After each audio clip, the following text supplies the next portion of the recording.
She stood beneath a ceiling of crystal light, holding a silver tray with trembling fingers, while 40 wealthy guests watched the billionaire's fiancé wave $10,000 in front of her face. "Sing," the fiancé said with a smile that never reached her eyes. "Or admit that cleaning floors is the only thing you'll ever be good at." A few people laughed. More lifted their phones. But the moment the housekeeper raised her head, something in the room changed. Because the woman they thought they were humiliating was not ordinary. And when the front doors opened before her final note, the billionaire standing there realized this was not just a cruel party game. It was the moment that exposed every lie inside his home. Before we continue, if stories about dignity, betrayal, and quiet strength mean something to you, make sure you subscribe and turn on notifications. This story builds slowly, but trust me, the ending is worth every second. Now let's begin. In the heart of Lagos, behind iron gates and trimmed hedges that looked more expensive than most people's rent, stood the Adebayo estate. It was the kind of mansion people talked about in low voices, not because they had seen it, but because they had heard what it represented. Power, old money, influence.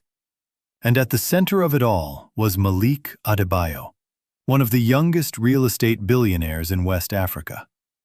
He was the kind of man business channels invited every month and political figures called personally. He had built hotels, office towers, and private developments across 3 countries. People admired him. Some feared him. Most simply wanted something from him. But this story is not really about Malik. Not at first. It begins with a woman named Zuri Ndlovu. Zuri worked quietly inside that mansion as a housekeeper. Every morning, she polished marble floors that reflected chandeliers worth more than anything her family had ever owned. She ironed silk tablecloths, dusted imported sculptures, arranged flowers that would be replaced before they ever had the chance to wilt. She did her work well. She spoke little. And in a house full of people who performed importance for a living, Zuri had learned how to become invisible. She was 28 years old, calm, graceful, and almost impossible to read. The other staff respected her. They noticed the way she never complained, even on the longest days. They noticed the way she moved with unusual poise, as if she had once belonged somewhere very different. But Zuri rarely spoke about her past. When people asked where she had learned to carry herself that way, she would smile politely and return to work. What nobody in that house knew was that Zuri had once lived for music. Years earlier, before hospital bills, eviction notices, and the weight of survival forced her dreams into hiding, Zuri had trained as a vocalist. Not casually, not as a hobby. She had trained with the seriousness of someone who believed her voice might one day change her life. She sang in church halls, community competitions, scholarship auditions. For a while, it almost happened. Then her mother got sick. Then her father lost his business. Then life, in the brutal way life sometimes does, demanded sacrifice from the person least able to afford it. So Zuri stepped away from the stage. 1 month became 6. 6 became a year. A year became several. And somewhere in that silence, she convinced herself that part of her life was over. Malik was rarely home. His work kept him moving constantly, from Nairobi to London to Dubai and back again. The mansion functioned more like a high-end institution than a home. And while he was gone, most of the daily social life inside the estate revolved around his fiancée, Nadia Okafor. Nadia was beautiful, in the polished magazine cover kind of way. Every detail about her seemed designed for attention. Her gowns were always perfect. Her makeup never moved. Her smile adjusted itself depending on who was watching. She came from a wealthy family of socialites and entrepreneurs, and she wore privilege so naturally that she no longer even seemed aware of it. To guests, Nadia was charming. To business partners, she was polished. To household staff, she was something else entirely. She was cold in ways that were difficult to prove but impossible to miss. She spoke sweetly when others were listening, then turned sharp the moment doors closed. She never shouted unless she wanted an audience. She preferred the cleaner cruelty of humiliation dressed as humor. And for reasons none of the staff fully understood, Nadia had taken a special dislike to Zuri. Maybe it was because Zuri never flattered her. Maybe it was because she remained calm even when insulted. Maybe it was because some people can sense dignity in others and resent it instantly. Whatever the reason, Nadia seemed to enjoy testing her. She would call Zuri by the wrong name in front of guests and laugh as if it were harmless. She would invent mistakes just to correct her publicly. She would leave designer shoes in the middle of the hallway and say, "Be careful, some things here cost more than your future." Zuri endured it all without argument. Not because she was weak, because she understood something Nadia never had. Some people scream to feel powerful. Others stay quiet because they already know their value. Then came the engagement celebration. Nadia insisted it had to be unforgettable. Malik was due back the next morning from Accra, but Nadia wanted to host an intimate pre-wedding party the night before. A room full of investors, influencers, fashion editors, and friends wealthy enough to confuse cruelty with entertainment. The mansion transformed for the evening. White roses lined the staircase. Gold candlelight flickered across the ballroom. A live string quartet played near the far wall, while waiters passed champagne in crystal flutes. Everything gleamed. Everything sparkled. Everything looked like the kind of night people post online so strangers can envy it. Zuri and the other staff worked in silence around the edges of the room. She kept her eyes down, her tray steady, her steps careful. She wanted nothing more than to pass through the evening unseen. But people like Nadia rarely allow peace when humiliation is available. Halfway through the night, after too much champagne and too much applause from the wrong people, Nadia's eyes landed on Zuri. She smiled slowly, dangerously. Then she tapped her spoon against her glass. The sound rang through the ballroom. Conversations stopped. Heads turned. Phones appeared almost instantly. "I think," Nadia said, her voice smooth with mischief, "we need a little entertainment." The guests laughed politely. She stepped into the center of the room and looked around as if considering options. Then she pulled a banded stack of cash from her jeweled clutch and held it up. $10,000, she announced. The room reacted exactly as she hoped. Brows lifted, whispers moved, cameras tilted forward. Nadia turned toward Zuri. "Yes," she said, smiling directly at her now. $10,000 for one song. Right here. Right now." The room went still. A few people laughed in surprise. Others shifted uncomfortably. Because everyone understood at once what this really was. It was not generosity. It was not fun. It was humiliation with a price tag attached. Zuri stood frozen near the drinks table, tray still in her hands. "I'm sorry," she said quietly. Nadia widened her eyes with fake innocence. "Oh, come on, don't be shy," she said. "I heard you humming in the hallway once. Or was that you crying? Either way, let's hear what you've got." A ripple of laughter moved across part of the room. Not because it was funny, because cowardice often sounds like laughter in expensive spaces. Zuri's fingers tightened around the tray. "I'd rather not," she said. Nadia tilted her head. "Why not?" she asked loudly. "Afraid you'll embarrass yourself? Or maybe this is the most money you've ever seen in one place." That line hit exactly as intended. A few guests winced. Others looked away. One man near the bar actually raised his phone higher, already recording. Zuri looked around the room and saw what people always see in moments like that. Not monsters, not heroes, just witnesses. People waiting to see how far cruelty will go before someone else stops it. Nadia took a step closer. "Sing," she said softly now, but through a smile sharp enough to cut. "Or tell everyone you know your place." Something changed in Zuri then. Not all at once, not dramatically. Just enough. Enough for her shoulders to settle. Enough for her chin to rise.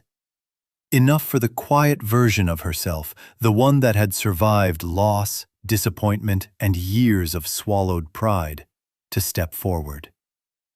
She placed the tray carefully on a side table. The room leaned in. "Fine," Zuri said. Nadia blinked.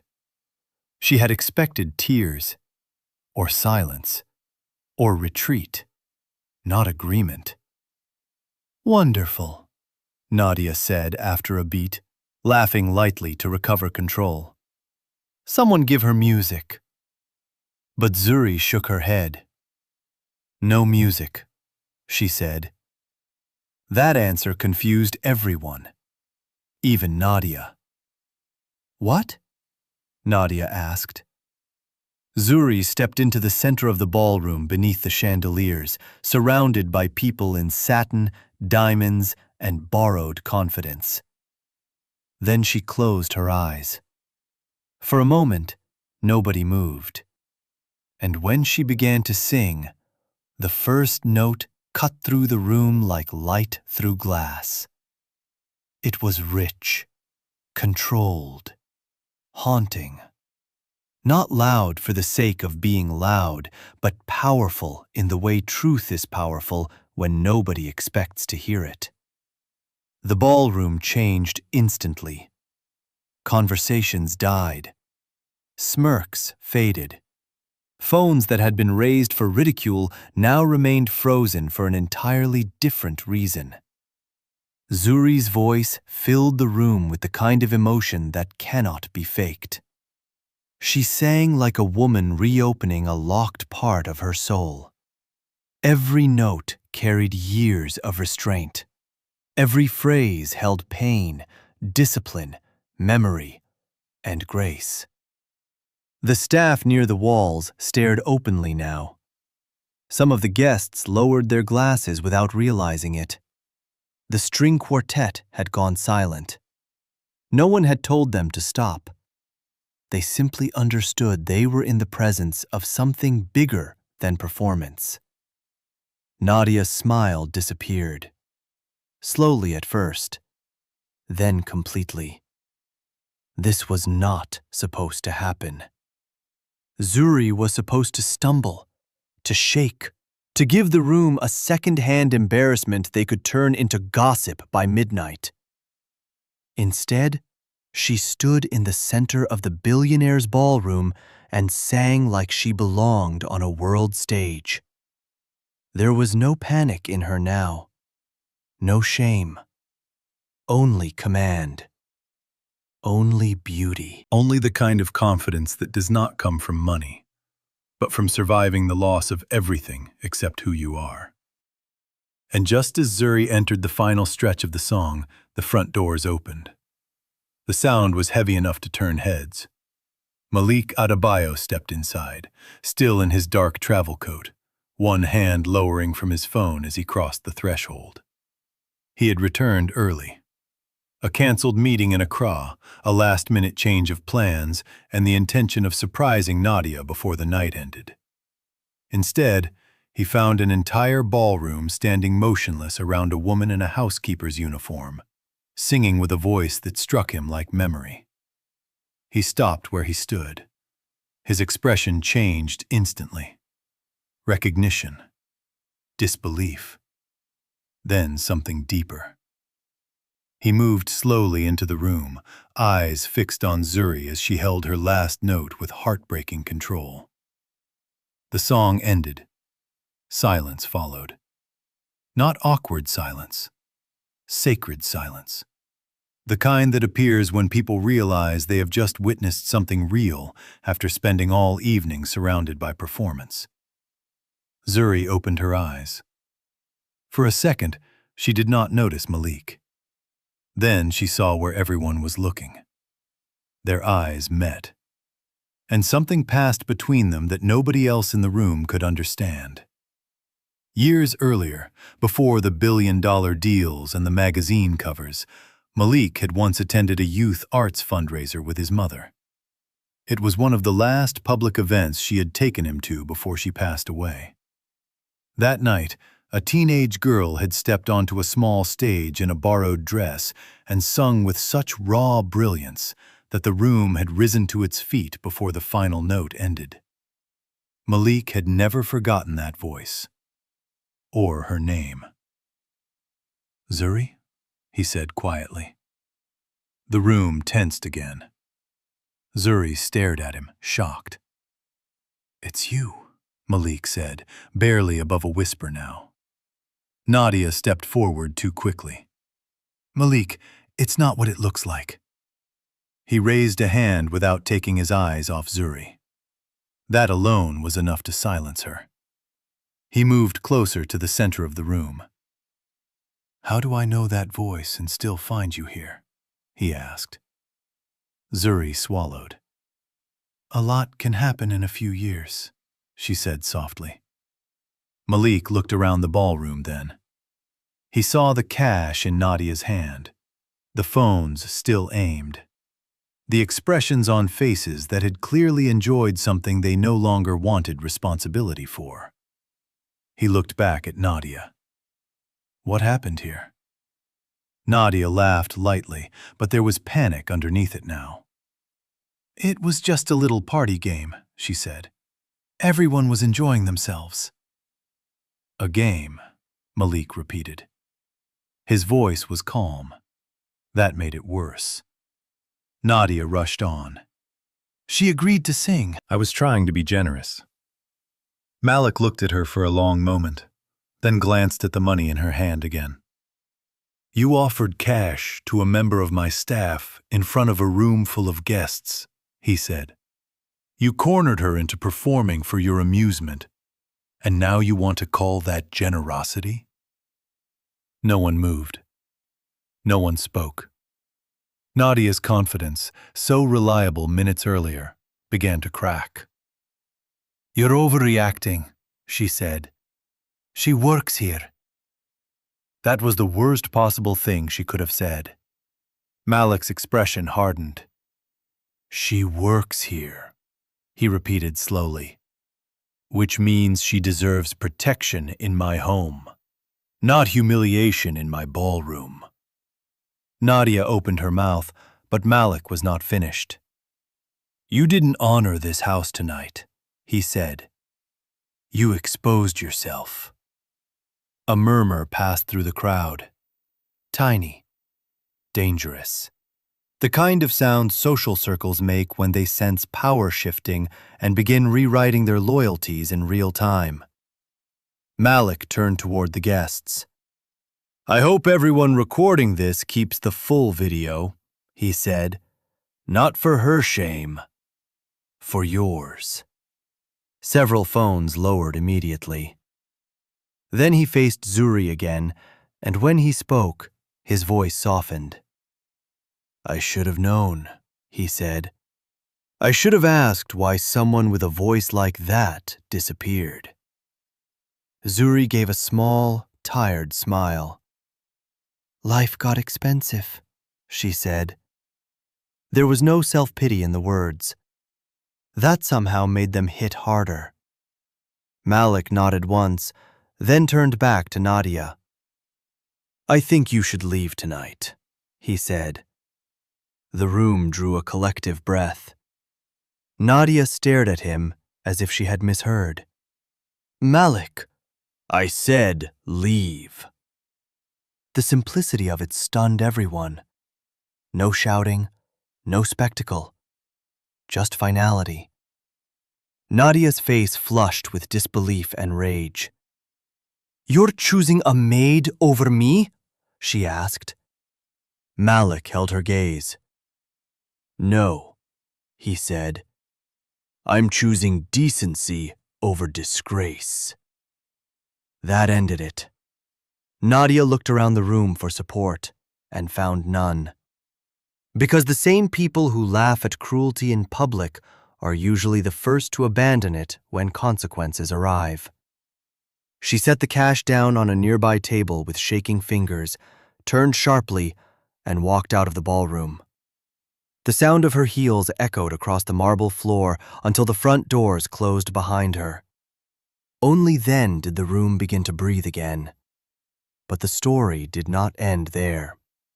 In the weeks that followed, Malik made good on what dignity required.